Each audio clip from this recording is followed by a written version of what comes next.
ಈಗ ಮಡಿಲ ಮೀಡಿಯಾ ಮೇಲೆ ನಿಜವಾಗಿಯೂ ಸುತ್ತಿಗೆ ಹೊಡೆತ ಬೀಳಲಿದೆಯಾ?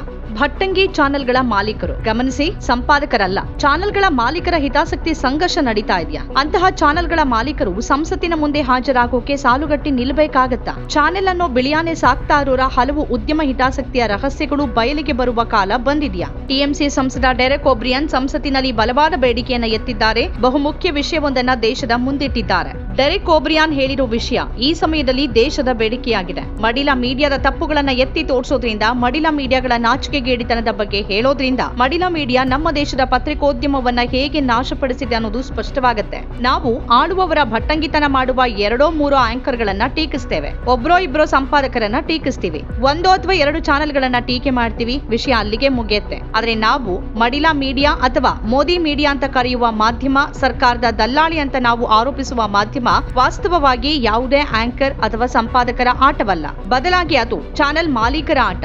ಯಾಕಂದ್ರೆ ಅವರು ನ್ಯೂಸ್ ಚಾನೆಲ್ಗಳನ್ನ ತಮಗೆ ಬೇಕಾದಂತೆ ಬಳಸಿಕೊಂಡು ತಮ್ಮ ಇತರ ವ್ಯವಹಾರಗಳಲ್ಲಿ ಬಹಳಷ್ಟು ಹಣವನ್ನ ಗಳಿಸುತ್ತಿದ್ದಾರೆ ಅಂತಾನೆ ಹೇಳಲಾಗುತ್ತೆ. ಈಗ ಡೆರೆಕ್ ಒಬ್ರಿಯಾನ್ ಸಂಸತ್ತಿನಲ್ಲಿ ಈ ಬಗ್ಗೆ ಪ್ರಶ್ನೆಗಳನ್ನ ಎತ್ತಿದ್ದಾರೆ. ದೇಶದಲ್ಲಿ ಮಾಧ್ಯಮದ ಹೆಸರಿನಲ್ಲಿ ನಡೀತಿರುವ ಸರ್ಕಸ್ ಅನ್ನ ನೋಡಿ ಅವರು ದುಃಖ ವ್ಯಕ್ತಪಡಿಸಿದ್ದಾರೆ.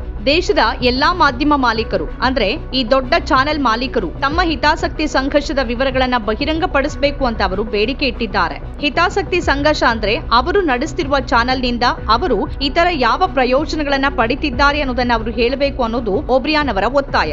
ಈ ಬಾರಿ ಮಡಿಲ ಚಾನೆಲ್ ಮಾಲೀಕರು ಸತ್ಯವನ್ನ ಹೇಳದೇ ಇದ್ರೆ ಮುಂದಿನ ಅಧಿವೇಶನದಲ್ಲಿ ಅಂತಹ ಎಲ್ಲರನ್ನ ಹೆಸರಿಸೋದಾಗಿನೂ ಡೆರೆಕ್ ಒಬ್ರಿಯಾನ್ ಎಚ್ಚರಿಸಿದ್ದಾರೆ. What we are witnessing today is worse than a media circus. About 5 months ago, it pained me to ask the media owners, and these are the big media owners, to introspect. You want MPs from both houses to declare income, everything, declare assets. You want our wives to declare it. What's the problem with the big media owners?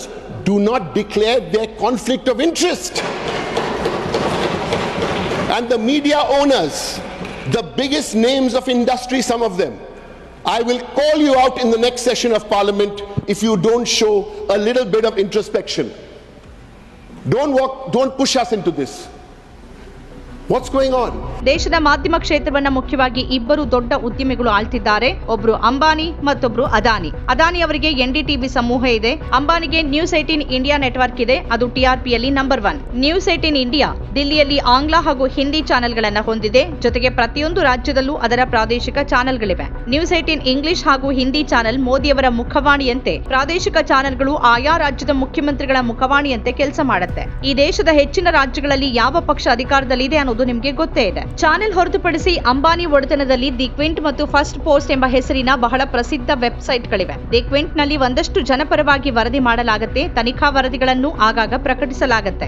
First post ಮಾತ್ರ ಬಹುತೇಕ ಬಲಪಂಥೀಯ ನಿರೂಪಣೆಯ website ಆಗ್ಬಿಟ್ಟಿದೆ. ಇಷ್ಟು ದೊಡ್ಡ ರಾಷ್ಟ್ರೀಯ channel ಸಮೂಹ ಮತ್ತು digital ನಿಂದ ದೂರದರ್ಶನದವರೆಗೆ ಹಲವು ಪ್ರಮುಖ ಪ್ಲಾಟ್ಫಾರ್ಮ್ಗಳು ಈ ನೆಟ್ವರ್ಕ್ ನಲ್ಲಿರುವಾಗ ಮಾಧ್ಯಮದ ಅರ್ಧಕ್ಕಿಂತ ಹೆಚ್ಚು ಪಾಲು ಅಂಬಾನಿ ಕೈಯಲ್ಲಿದೆ ಅನ್ನೋದು ನಿಮಗೆ ಅರ್ಥವಾಗಬಹುದು. ಅದಾನಿ NDTVಯನ್ನ ಖರೀದಿ ಮಾಡುವ ಮೂಲಕ ಮೀಡಿಯಾದಲ್ಲಿ ಆಟ ಶುರು ಮಾಡಿದ್ರು. ಈಗ IANS ಎಂಬ ಸುದ್ದಿ ಸಂಸ್ಥೆಯು ಅವರ ಮಾಲೀಕತ್ವದಲ್ಲಿದೆ. ಅದರಲ್ಲಿ ಅದಾನಿ ಕಂಪನಿ 50% ಪಾಲನ್ನ ಪಡೆದುಕೊಂಡಿದೆ. ಅಂಬಾನಿ ಮತ್ತು ಅದಾನಿ ಅವರ ಮೀಡಿಯಾ ಪಾಲು ಕ್ರಮವಾಗಿ 60% ಮತ್ತು 40% ಇದೆ. ಚಾನೆಲ್ ಸ್ವತಃ ಅಂಬಾನಿಗೆ ಸೇರಿದ್ರೆ ಅದು ಯಾರ ಪರ ಇರುತ್ತೆ? ಮತ್ತು ದೊಡ್ಡ ಪ್ರಶ್ನೆ ಅಂತಂದ್ರೆ ಆ ಚಾನೆಲ್ ಮೂಲಕ ಅಂಬಾನಿ ಏನ್ ಲಾಭ ಪಡಿತಿದ್ದಾರೆ? ಇದನ್ನೇ ಹಿತಾಸಕ್ತಿ ಸಂಘರ್ಷ ಅಂತ ಕರೆಯಲಾಗುತ್ತೆ. ಪ್ರಾದೇಶಿಕ ಚಾನೆಲ್ಗಳ ಮೂಲಕ ಯಾವ ಮುಖ್ಯಮಂತ್ರಿಯ ಬಗ್ಗೆ ಯಾವ ರೀತಿಯ ಸುದ್ದಿಯನ್ನ ತೋರಿಸಲಾಗುತ್ತೆ ಅನ್ನೋದರ ಮೇಲೆ ಆ ರಾಜ್ಯದಲ್ಲಿ ದೊಡ್ಡ ಟೆಂಡರ್ಗಳು ಸಿಗುತ್ತೆ. ಇದರಲ್ಲಿ ಹೆಚ್ಚು ಹಣ ಗಳಿಸೋನು ಚಾನೆಲ್ ನ ಮಾಲೀಕ. ಹೆಸರಿಗೆ ಮಾತ್ರ ಚಾನೆಲ್ ಗಳನ್ನ ನಡೆಸ್ತಿರೋರು ಅನೇಕರಿದ್ದಾರೆ. ಅವರಿಗೆ ಶಾಲೆ, ಮಾಲ್, ರಿಯಲ್ ಎಸ್ಟೇಟ್ ಹೀಗೆ ಹಲವು ವ್ಯವಹಾರಗಳಿವೆ. ಒಂದು ಚಾನೆಲ್ ರಿಯಲ್ ಎಸ್ಟೇಟ್ ಕಂಪನಿಯ ಸುದ್ದಿಯನ್ನ ತೋರಿಸ್ತಾ ಇದ್ರೆ ಆ ರಿಯಲ್ ಎಸ್ಟೇಟ್ ಕಂಪನಿ ಎಷ್ಟು ದೊಡ್ಡದಲ್ವಾ, ಎಷ್ಟೆಲ್ಲ ಉತ್ತಮ ಕೆಲಸ ಮಾಡಿದೆ ಅಲ್ವಾ ಅಂತ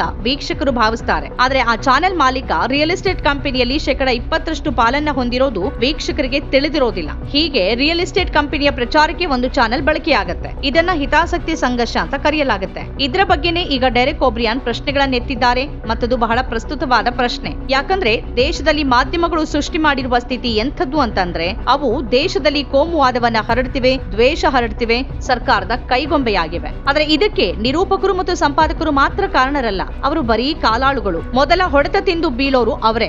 ಚುನಾವಣೆಗೆ ನಿಲ್ಲೋರೆಲ್ಲ ಆಸ್ತಿ ಘೋಷಣೆ ಮಾಡಬೇಕಾಗತ್ತೆ. ಹಾಗಾದ್ರೆ ಈ ಮಾಧ್ಯಮ ಮಾಲೀಕರು ದೇವರ ಅವತಾರನ?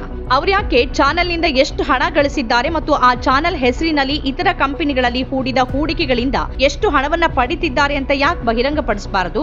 ಇದರ ಬಗ್ಗೆ ಚರ್ಚೆಯಾಗಬೇಕು ಮತ್ತು ಇದಕ್ಕೆ ಸಂಸತ್ತಿಗಿಂತ ಉತ್ತಮವಾದ ಸ್ಥಳ ಬೇರೆ ಇಲ್ಲ. ಸಂಸದರು ಸಮಿತಿಯನ್ನ ರಚಿಸಿ ಚಾನೆಲ್ ಮಾಲೀಕರನ್ನ ಸಭೆಗೆ ಕರಿಬೇಕು. ಎದುರಿಗೆ ಕಾಣುವ ಒಂದೋ ಎರಡೋ ಚಾನೆಲ್ಗಳ ಹಿಂದಿನ ರಹಸ್ಯಗಳು, ಎಲ್ಲೆಲ್ಲಿ ಹಣ ಹೂಡಿಕೆಯಾಗಿದೆ ಅನ್ನೋ ಸತ್ಯ ಬಯಲಾಗಬೇಕು. ಎಲ್ಲರ ಜೇಬುಗಳು ಖಾಲಿ ಆಗಿರುವಾಗಲೂ ಚಾನೆಲ್ಗಳು ನಡೀತಿವೆ. ಚಾನೆಲ್ ಹೆಸರಿನಲ್ಲಿ ಆಯಾ ಸರ್ಕಾರಗಳನ್ನ ಓಲೈಸಿ ಮಾಲೀಕರ ಇತರ ವ್ಯವಹಾರಗಳು ಚೆನ್ನಾಗೇ ನಡೀತಿದೆ. ಅದಕ್ಕಾಗಿನೇ ಅವರು ಚಾನೆಲ್ ಅನ್ನೋ ಬಿಳಿಯಾನಿಯನ್ನ ಇಟ್ಕೊಂಡು ಸಾಕ್ತಿರೋದು ಅನ್ನೋದು ಜನಸಾಮಾನ್ಯರಿಗೆ ಅರ್ಥವಾಗಬೇಕಿದೆ.